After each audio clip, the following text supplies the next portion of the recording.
partager pendant quelques minutes la parole de Dieu ce matin et puis on continuera encore dans un bon petit moment de louange, d'adoration. Je voudrais vous inviter à faire cette lecture dans le psaume 73 et à partir du verset 1er. Le psaume 73, verset 1er, nous parle d'un homme extraordinaire, c'est Asaph.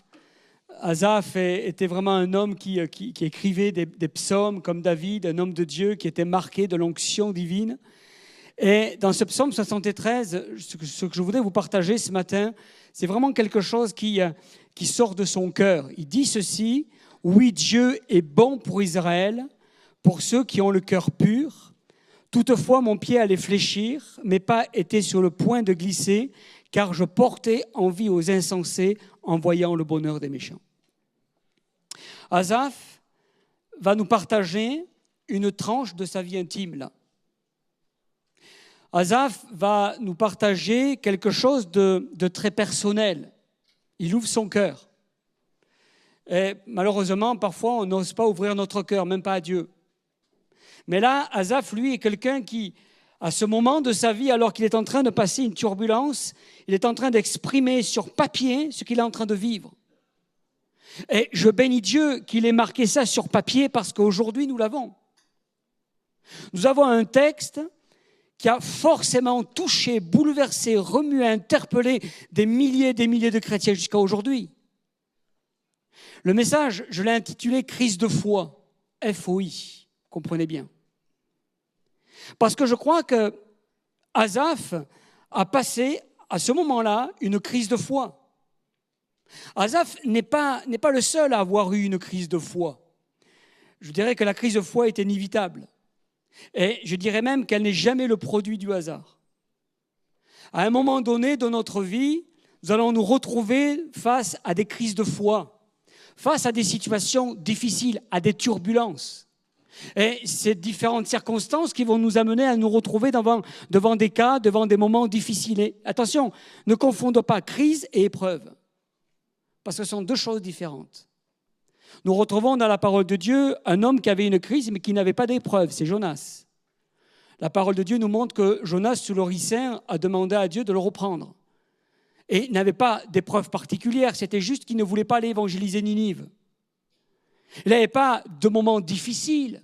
Il ne se retrouvait pas face à une situation compliquée. Il a juste fait une crise de foi. À ce moment-là, il ne voulait pas obéir à Dieu. Et tellement déconfit dans son cœur que sous le ricin, il a demandé à Dieu de le reprendre. Et puis vous avez des gens qui auront des épreuves sans la crise. Abraham était un homme qui avait passé des moments d'épreuve sans forcément passer par la crise. Et on a un exemple d'Abraham quand il a offert son fils, quand Dieu lui a dit, voilà, tu vas monter sur la montagne du Morija et là tu vas offrir ton fils, ton seul, ton unique. Et là, ça a été une véritable épreuve. Mais ce n'était pas quelqu'un qui était en crise de foi.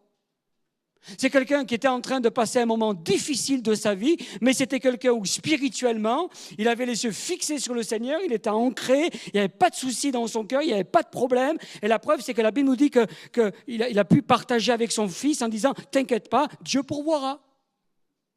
Mais il était dans l'épreuve. Et puis vous avez des personnes qui seront non seulement dans l'épreuve, mais aussi dans la crise de foi. Et là, j'ai un personnage, mais on pourrait en citer d'autres, Élie.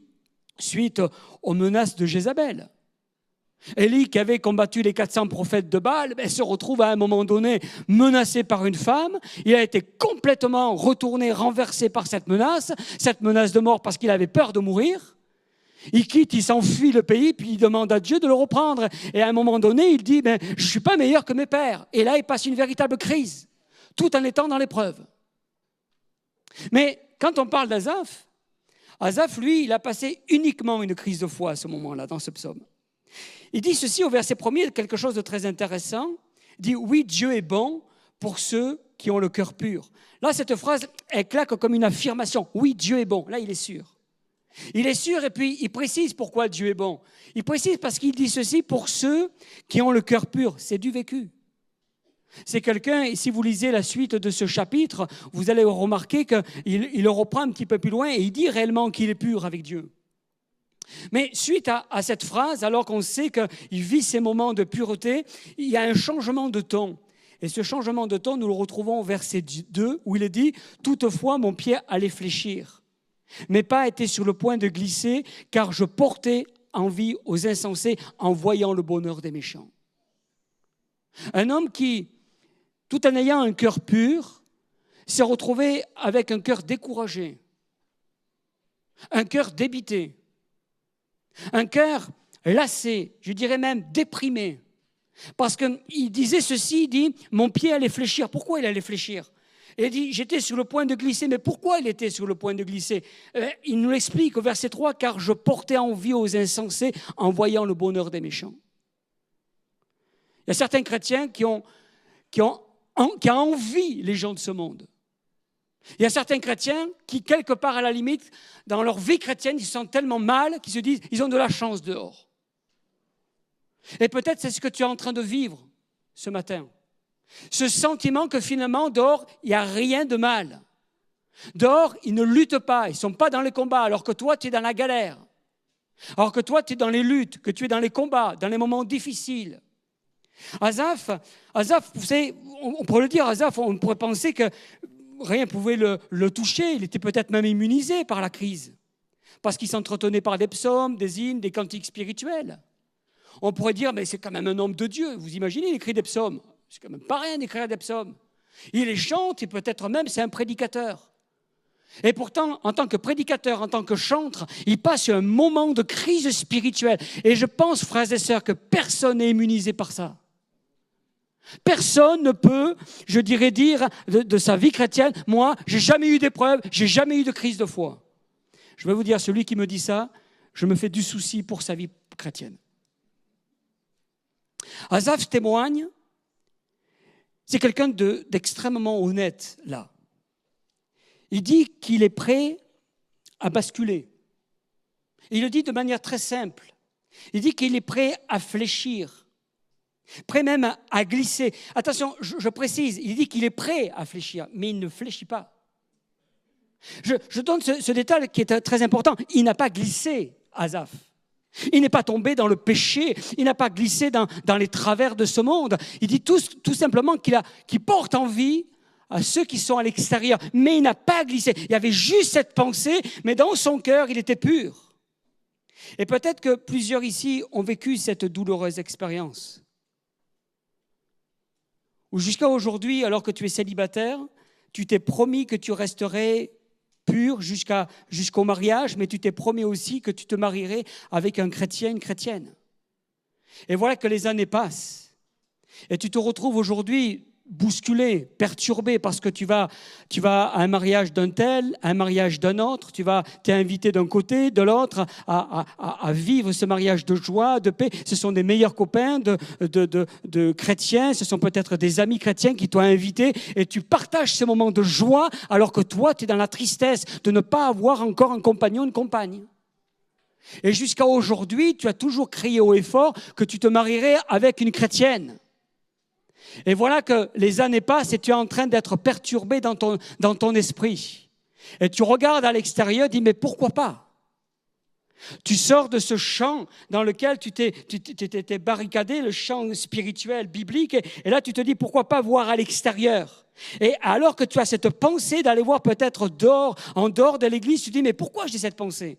À aucun moment, tu aurais pensé un instant que tu pourrais envisager de te marier avec quelqu'un de non-chrétien. Peut-être que tu te retrouves en tant que chef d'entreprise à joindre difficilement les deux bouts. Et quand tu parles avec des collègues qui ont aussi une entreprise mais qui ne sont pas chrétiens, ils t'expliquent comment ils font en faisant des dessous de table, en déclarant qu'une partie des chantiers, en payant qu'une partie des impôts, en essayant de dissimuler par-ci par-là, faisant du travail au black. Et toi, tu es en train de te dire, mais pourquoi pas faire ça ? Juste pendant la période où je suis en crise, juste pendant la période où c'est difficile dans mon entreprise. Et puis après, je reviendrai comme avant. Je remettrai mes choses en ordre, je demanderai pardon à Dieu. Et tu as cette pensée dans ton cœur. Alors que jusqu'à maintenant, tu as crié haut et fort que ton entreprise elle serait gérée par Dieu, que les finances seraient dirigées par ton maître. Tu as toujours dit haut et fort que finalement les clients que tu aurais été choisis par Dieu et que tu prierais pour cela afin que ton entreprise soit entre les mains du maître, et tu penses déjà au travail noir.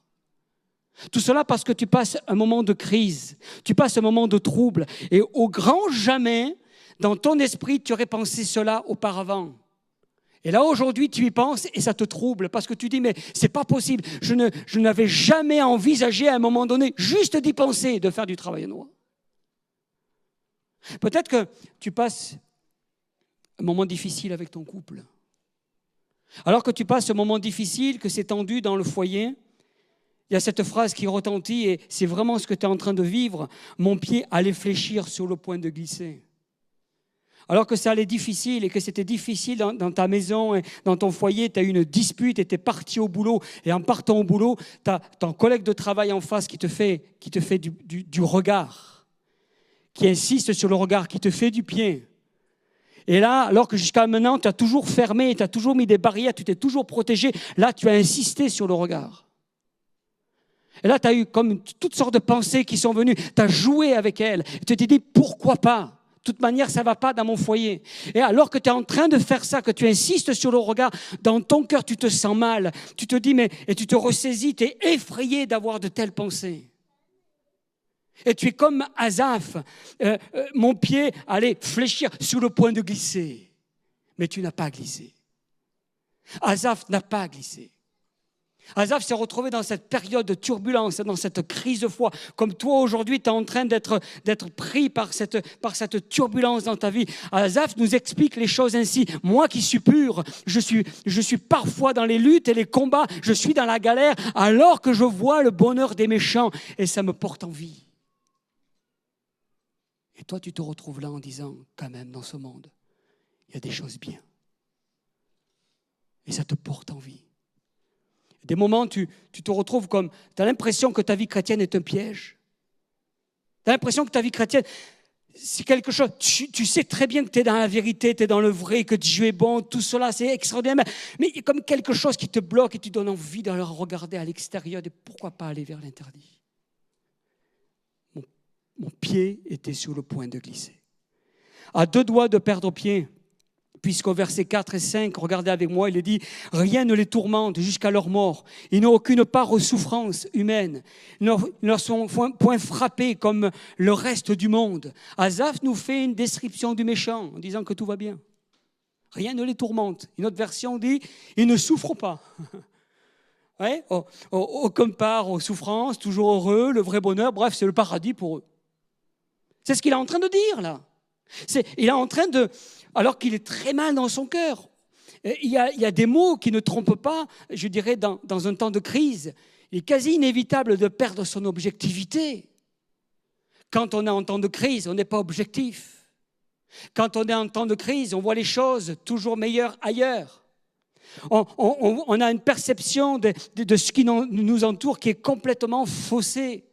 Et l'une des marques du déséquilibre, c'est l'utilisation d'adverbes. Rien, tout, aucun, toujours. Ce sont des mots absolus. C'est toujours à moi que ça arrive. Rien ne me réussit. Tout va mal.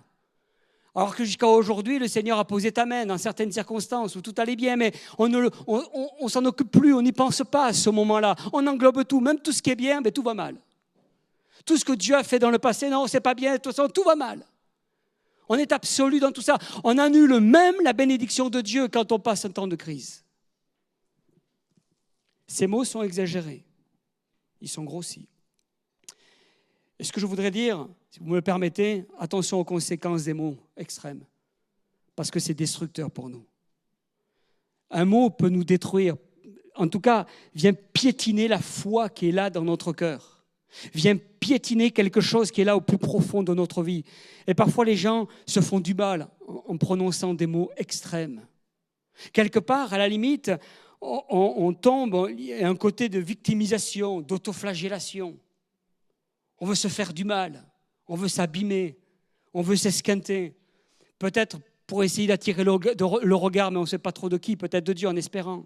Parce qu'on passe une crise de foi. Et parce qu'on se retrouve dans une situation un peu compliquée dans notre cœur.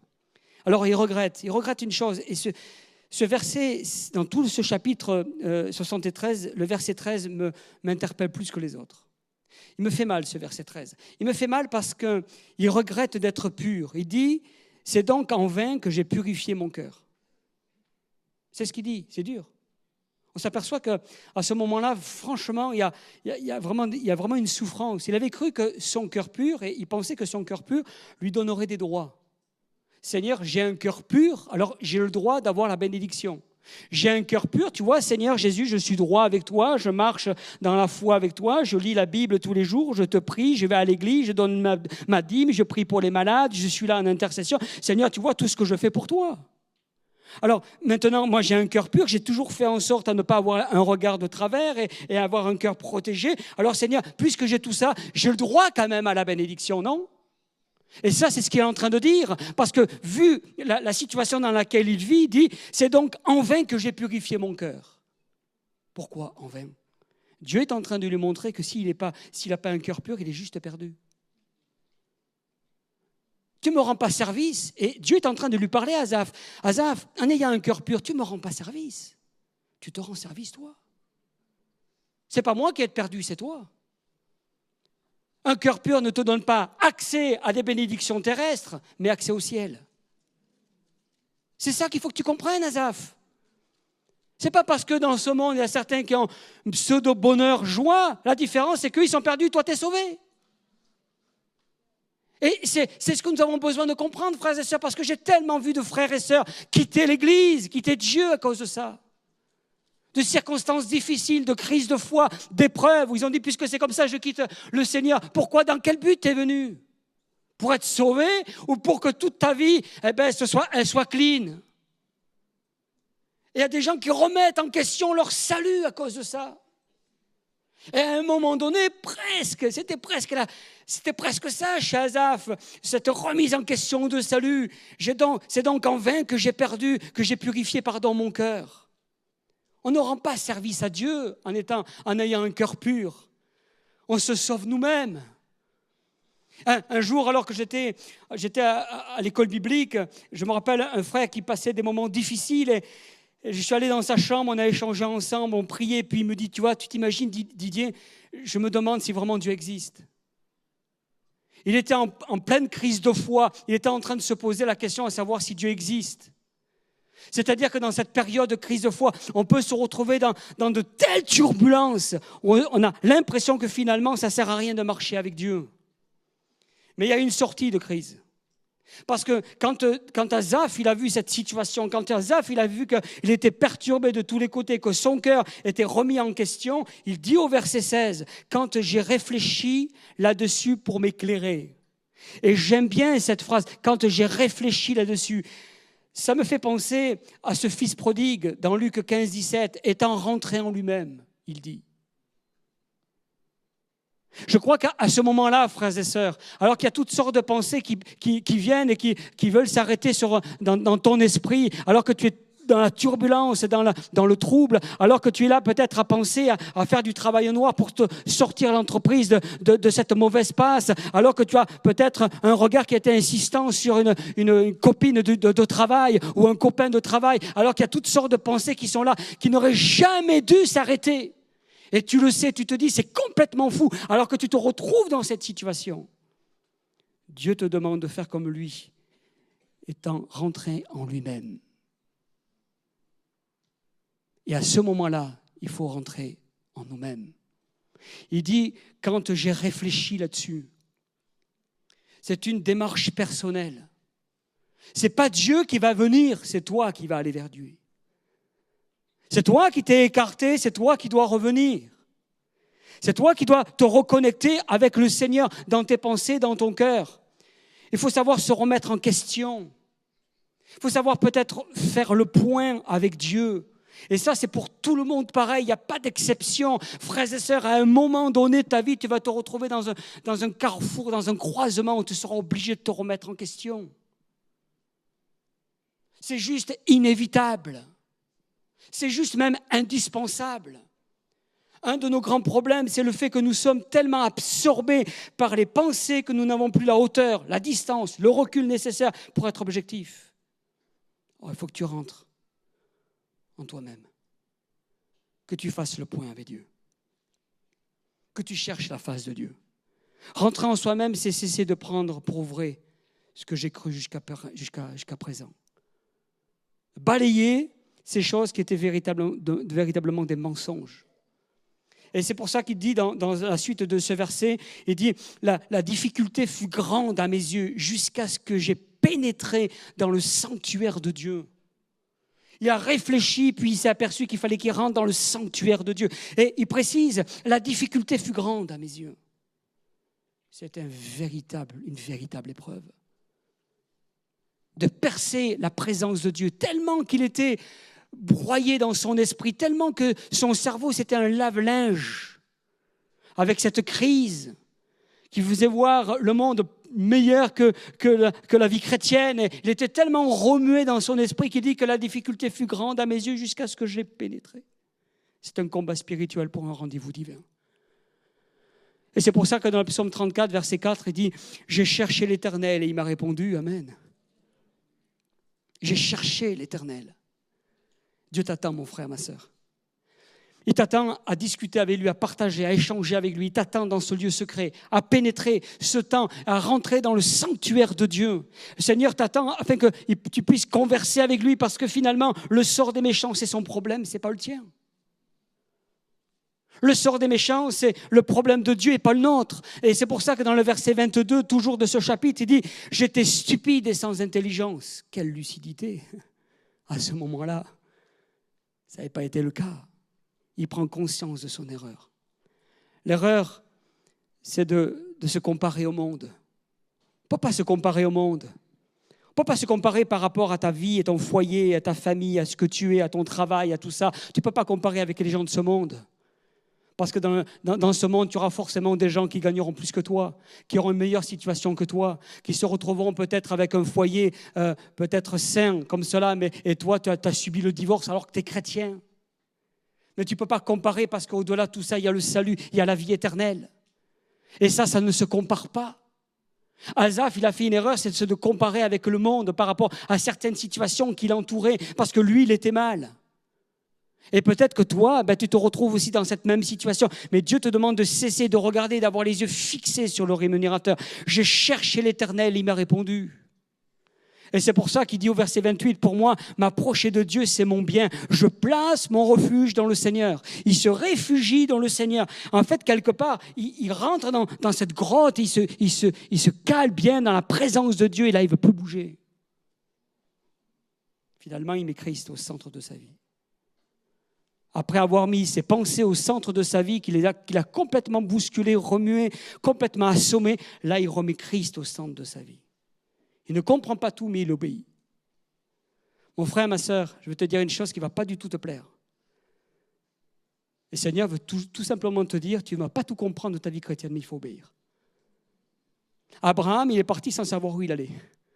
Il y a des moments, on aimerait savoir. C'est pour ça que ce monde sont friands de voyants, d'astrologues, pour connaître leur avenir, pour savoir où ils doivent aller. Et nous, en tant que chrétiens, on est friands de savoir où Dieu veut nous amener. Mais il y aura des moments où Dieu va dire, fais-moi confiance, t'inquiète pas et avance. On ne va pas tout comprendre de Dieu, mais avance. Aujourd'hui, tu te retrouves peut-être chamboulé par rapport à ce qui se passe autour de toi, mais avance.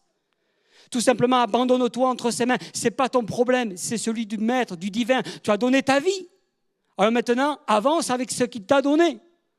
Tu ne vas pas tout comprendre, tu vas peut-être lui poser des questions, tu vas peut-être crier à Dieu. S'il ne répond pas, tu dis « Ok Seigneur, je continue ». Il y a des chrétiens qui se sont fait du mal comme ça, en jeûnant, en priant, en ne recevant aucune parole de Dieu. Ils sont rentrés dans l'amertume. Dans l'amertume contre l'Église.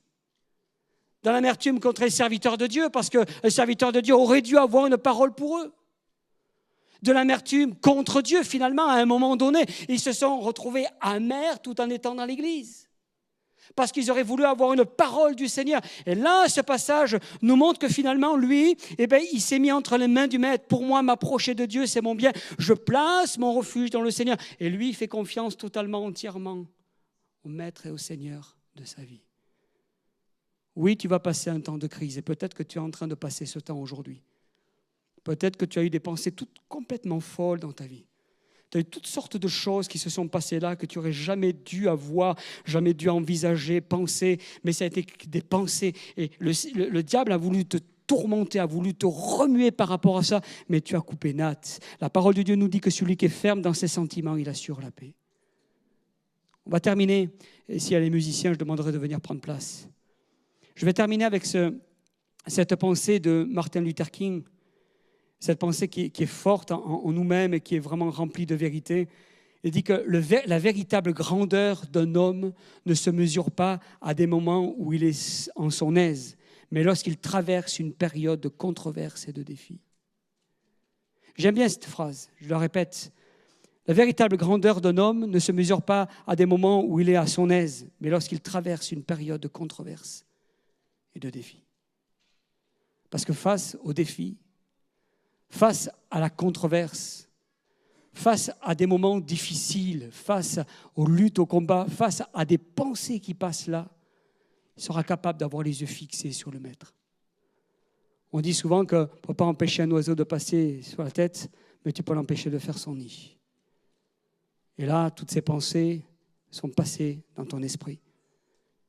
Tu t'es même trouvé, comment dirais-je, souillé la fois où tu as eu le regard insistant sur cette personne qui te regardait, qui te cherchait du regard. C'était quelque chose qui était impensable. Et même dans ton cœur, rien qu'en faisant ça, tu as eu le sentiment d'avoir commis l'adultère. Tu avais juste le sentiment d'avoir trahi ta femme ou ton mari. Tu t'es retrouvé dans cette turbulence. Et tu t'es dit, c'est un véritable piège. Cette crise de foi, Seigneur, je veux te le remettre. Je veux rentrer dans le sanctuaire de Dieu jusqu'à ce que je puisse pénétrer ta présence et que tu viennes intervenir dans ma vie. Je crois que la question est tout simplement que tu puisses te tourner vers Dieu. Que vraiment ce matin, tu puisses t'approcher de lui. Alléluia. On va se lever à notre place. J'aimerais que nous puissions nous retrouver là devant Dieu.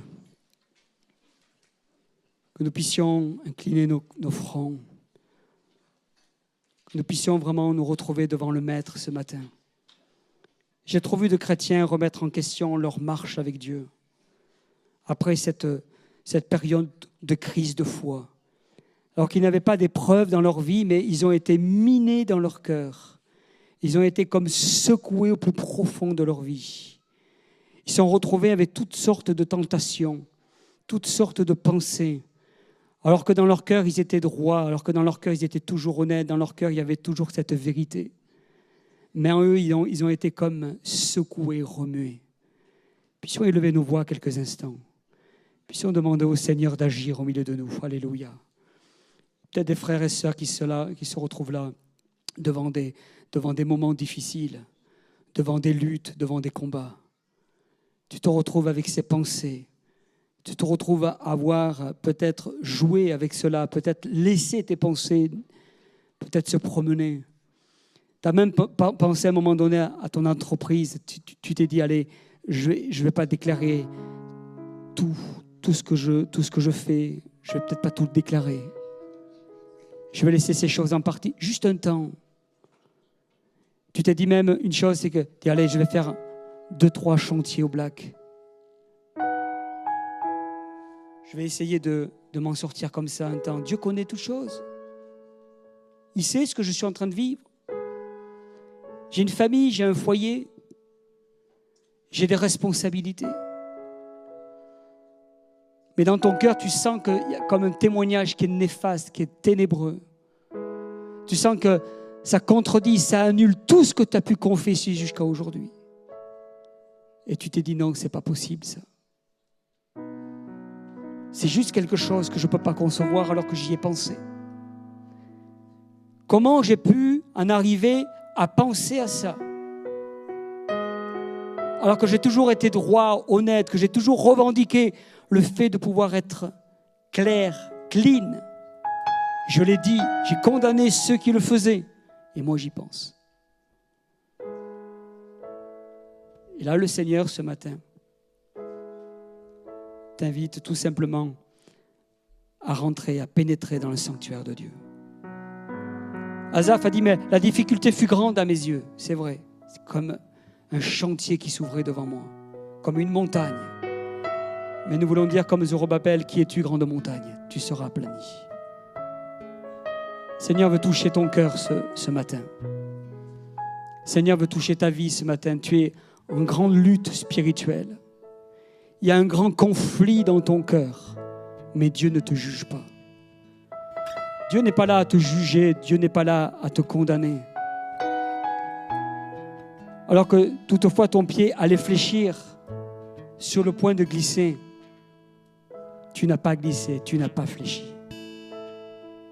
Dieu t'aime, tu ne peux pas savoir comment il t'aime. Alors le Seigneur est en train de poser sa main sur toi maintenant. Il est en train d'étendre ses mains. J'inviterai les frères et sœurs qui ont été désignés pour la Sainte Seine à s'approcher au devant. Alors qu'ils vont passer, ils vont distribuer le pain et le vin pour ceux qui sont engagés par les eaux du baptême. Et j'inviterai aussi ceux qui vont s'engager par les eaux du baptême cet après-midi, qui puissent se lever à leur place dans ce lieu. Alors qu'on va prendre le pain, le vin, le Seigneur va passer comme pour te restaurer ce matin. Va passer comme passer cette pommade sur ton cœur. Il va briser cette crise qui est là, qui a pris place.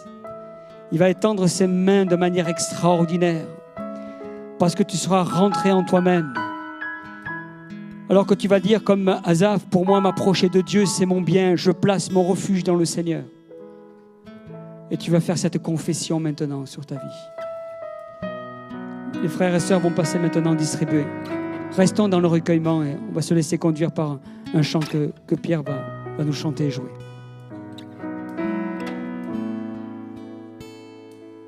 C'est un lieu où la bonté règne à jamais.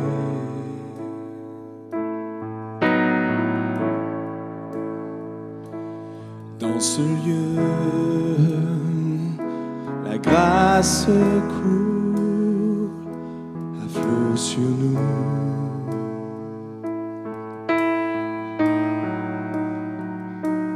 Tout l'amour que j'ai cherché, répandu pour me sauver.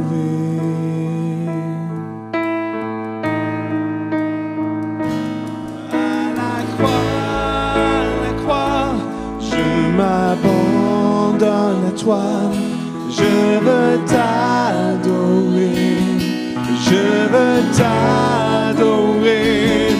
L'amour pour le sang lave mon péché, je veux t'adorer, je veux t'adorer, Jésus.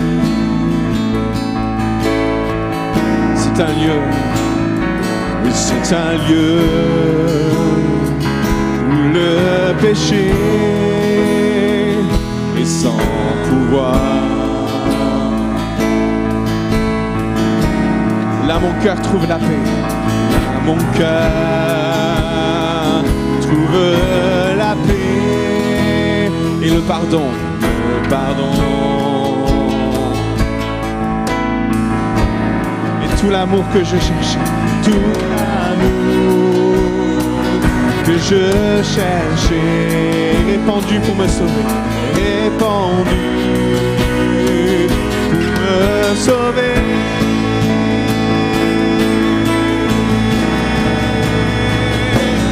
À la croix, je m'abandonne. Nous voulons nous approcher de toi, Seigneur. Je veux nous approcher du roi des rois, du Seigneur des seigneurs. Nous approcher de celui qui est, qui était et qui sera. Alléluia. Seigneur, merci pour les Asaph, Seigneur, ce matin. Tu les touches au nom de Jésus. Alléluia. Alléluia. À la croix. Oui, à la croix, nous approchons de toi. Nous rentrons dans le sanctuaire de Dieu, Seigneur. Nous pénétrons ta présence ce matin. Amen. Alléluia. Gloire à toi, Jésus. Amen. Lave mon péché. Je veux t'adorer. Je veux t'adorer. Jésus.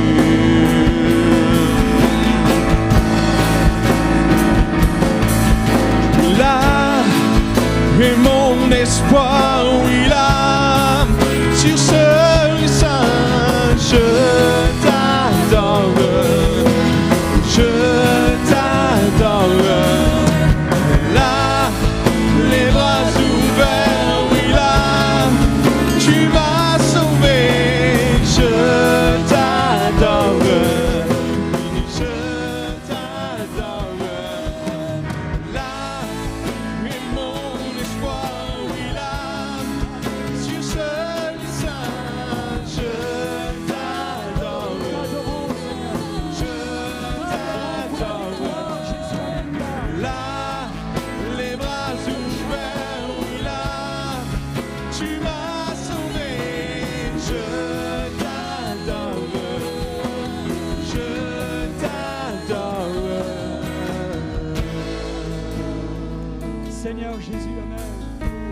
t'adorons, Seigneur Jésus, ce matin.